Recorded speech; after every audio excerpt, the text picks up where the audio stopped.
Il y a maintenant 2 ans, on s'est posé la question de savoir si l'accompagnement social devait se limiter à la distribution d'aides financières sous la forme, une forme purement pécuniaire, sous la forme de chèque emploi service universel, par exemple, sur l'emploi à domicile.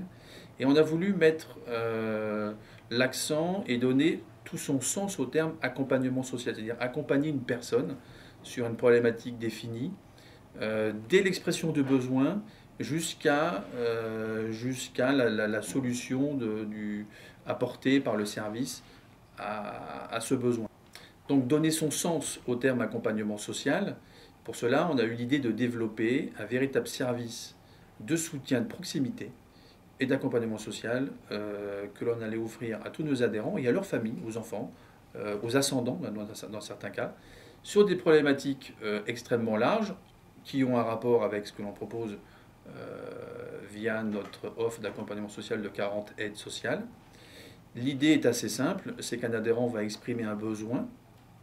Dans un premier temps, il peut aller chercher une réponse déjà sur le site internet MAA+, où là, on lui met à disposition des fiches précises sur tout un tas de problématiques. Et ensuite, il a la possibilité de se faire appeler par le service ou d'appeler directement le service pour se faire accompagner sur sa problématique bien précise.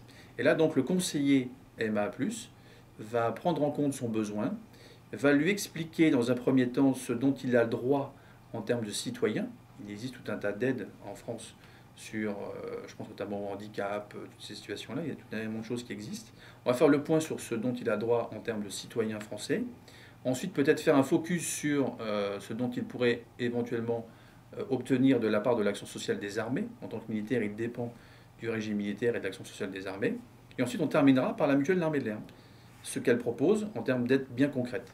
Et l'idée, c'est de pouvoir le suivre dans toute sa démarche, dans toutes ses démarches administratives.